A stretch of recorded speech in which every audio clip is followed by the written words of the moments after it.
Sup Shredders, my name is Logan aka Spiderhands, and welcome to an SP Patrons video where today I'm making the very first SP Patrons video for Gillian Lim, or Gillian Lim, or Gill. We'll go with Gill. And this track is titled If There Is a Tomorrow by Shin. And if we switch over to here, now we're going to be reviewing this track from start to finish. We've also got lyrics that have been provided kindly by Gill, so I appreciate that. We're just going to listen through it, hear what we think. Let's go.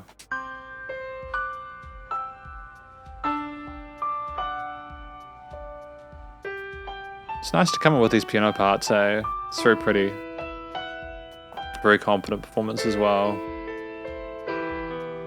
Nice to have it filtered so the most energy is up in the high end. Leaves plenty of room for the bottom, you know?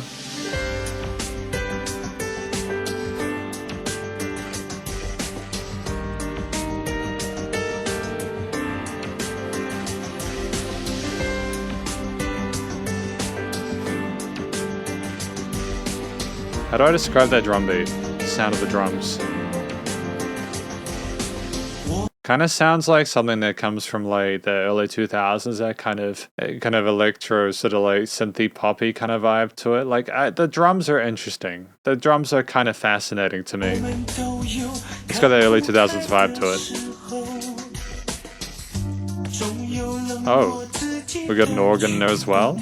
Wouldn't have expected that, to be honest.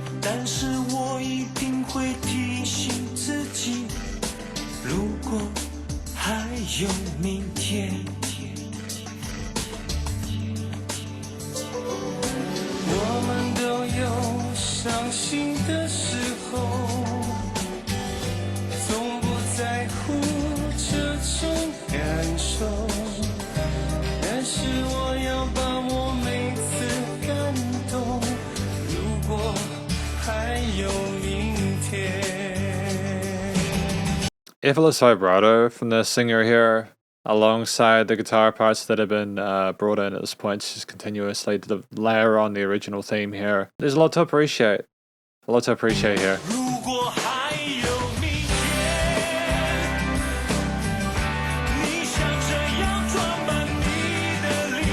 Oh, go for that major lift there. Nice 2-1 split there.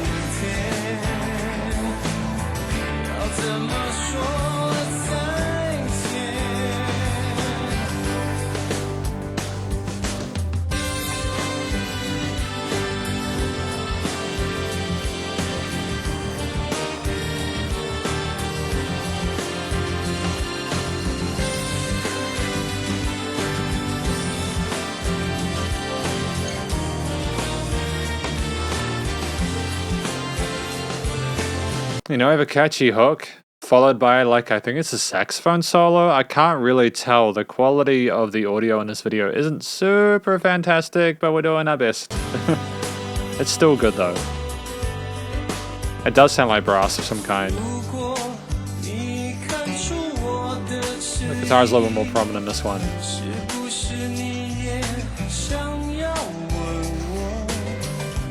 Great, cool and response here with piano parts and the vocals. They're aware that they need the second verse to pop a little bit more than the first, you know? They've already given us a lot.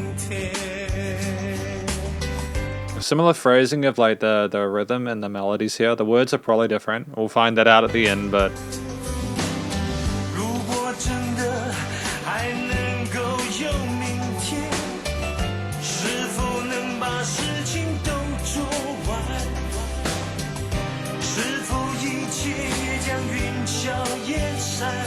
There's not in my head to it. It's a great song to listen to. The strings are a nice touch along the sides. You know, it sounds like I'm just reacting to instruments. Really, I mean, like, there isn't a lot of subtlety or nuance to what's going on here. We have some really kind of nice, palatable piano lines over top of the drums that you're rolling with an 8th note groove. The bass line is supportive of the root notes and rolls with the chord changes in harmony. Nice break before the chorus. We're doing a similar hook to what we had previously, so there's not a lot of change there. That's fine, because you don't need to reinvent the wheel. Like, if it sounds good, don't break it. You know. I mean, that bass has got doing some slides up the octave, which is fun. I like that. Nice little bit of vocal fry here in this part. Just because I see some, like, people switching vocalists in the video, I'm not sure if it's the same person or different ones. I'm not sure if there's one vocalist or two, so if someone can help me out on that, that'd be greatly appreciated. Thank you.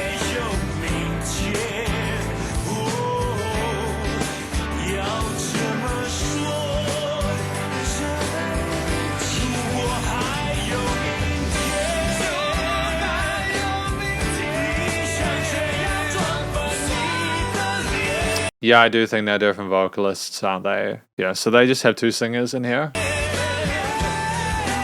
Oh yeah, he's way better in his way happier in his higher range, isn't he? He harmonizes well, stacked on top of the other singer that does the hook line.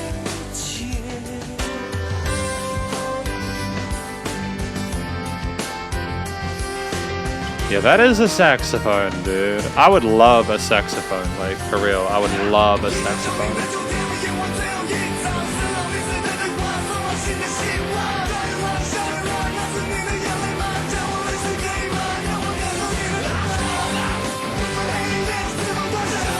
The rapping here is fun. I wasn't expecting us to get heavy on it like this with some overdrive or distortion or something like that. It's a nice change.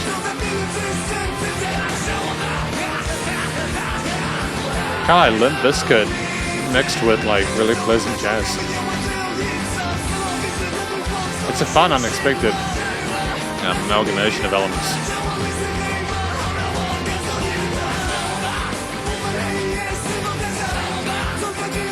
They've definitely got that Limp Bizkit vibe to it. I love it so much. This is a lot of fun.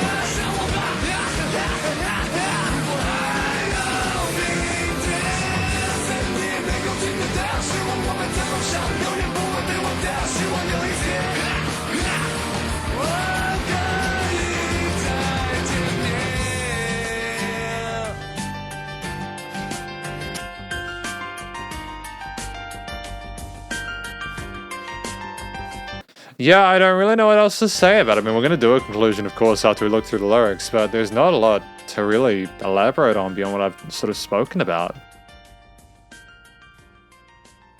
Nice fade out here with the piano parts. I don't know, like, I feel like I'd be repeating myself if I were to go over a lot of the stuff I've talked about earlier, and I don't want to do that, because I value people's time. Yeah, but where's the lyrics? Thank you to Feet on Heat, who translated this in 2009. That was after I graduated high school. That was a long time ago. Thanks so much. Cookies for you. Sorry for my late answer, but I appreciate this. Thanks a million. That's kind of adorable, dude. It's a long ago in it, 2009. But lyrics, anyways. I'll probably zoom in for this so you can see it. I think that says it all. We all have times when we feel sad and ignore those sad feelings, but I treasure every emotion if there's still a tomorrow. If there's still a tomorrow, how would you make your face up? You know, how would you take care of yourself if there isn't a tomorrow? Laugh at me without caring about the dark night being too stupid. Laugh at me struggling while walking on the edge. Laugh at me, there is still a tomorrow. Because this is an inclusion in my review of Shin's If There Is a Tomorrow. A track that I, after reading through the lyrics, have a lot of respect and appreciation for. When I read through the lyrics, I was like, oh, this is about someone wondering if tomorrow, if it was the last day on earth, what would you do? You know, like, and I think we're talking to someone else within the song as well. This is the story part of the conclusion, obviously.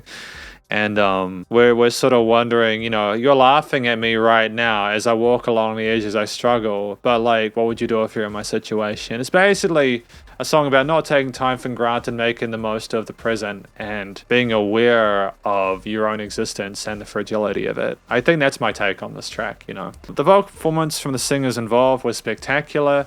Both of them did a great job emoting, communicating with the audience, you know, great technique. The rapping parts were sensational, but the clean vocals as well, lovely vibrato there, nice and natural, especially when we went up into those high ranges, which is not an easy thing to do. I liked the harmonies that they had together, especially in that last chorus. It sounded really nice and natural, and it sounded like there was a great chemistry between the members of the band, or whoever was involved in the song. I liked how we gradually increased the perceived loudness and intensity of the vocals as we went along. You know, we kept the chorus consistent because, of course, it's the chorus. It needs to be consistent. It needs to be catchy. It needs to get stuck in our head. But at the same time, it felt like there was thematic and also like a journey as we went along, just to kind of understand things and get to know them better. And I like that we didn't just throw everything at the listener at first. The structure of the track, I think we had like the kind of verse, bridge, chorus kind of structure. I'm not sure if there was a bridge. Definitely verse, chorus structure with your instrumental bits, throughout. It was a 5 minute. It was over 5 minutes, nearly 6 minutes long. That's very long for a song, especially nowadays, and a lot of people are going between 2 and 3 minutes for a track. But at the same time, I think what was included in the song was handled well. I think it was a slow moving, kind of slow groove, and having that rapping part at the end allowed for that extension to remain sort of justified. Add a little bit of extra real estate there for that extra rapping part, which added a nice sort of end and conclusion to the track. I'm just not used to tracks being this long, but I don't necessarily have any complaints about this particular one. I think that the time was used well. The instrumental performances like the bass, drums, keys, string parts, everything was phenomenal. The drums and bass were so foundational, kept the groove going, and there were some fills, but they were mostly supportive of the guitar, string, and pad parts and synth parts. Lots of coloration. There's some interesting progressions there.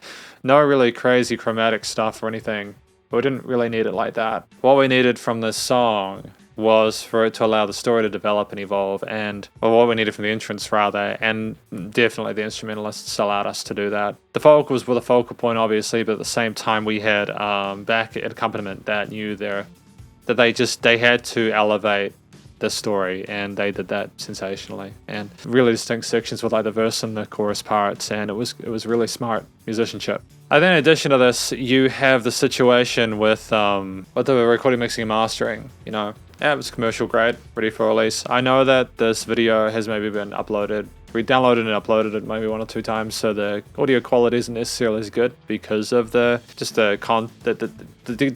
degradation caused by downloading and uploading a video like that. It can cause issues, especially if there are older ones where like maybe the original format was like 480p or something like that, and it didn't have HD audio on it or something like that. But at the same time, I still appreciate nonetheless the opportunity to learn more about the band and the group and everything. And this is a great song. Great song. Thanks to Gill for those few patrons' choice or request for this month. Hopefully you all enjoyed the review of this track by Shin called If There Is a Tomorrow. If you enjoyed this, please do go check out Shin's various social medias, and I don't know if they're still going. I'm pretty sure I saw some of their stuff on Spotify. If not, there'll be other places. Stay cool, stay safe, and please remember to support your local musicians and artists at this point in time. There's either hell more than ever with all the crazy stuff going on. And I'll catch you in the next SP Patrons video. Spiderhands out.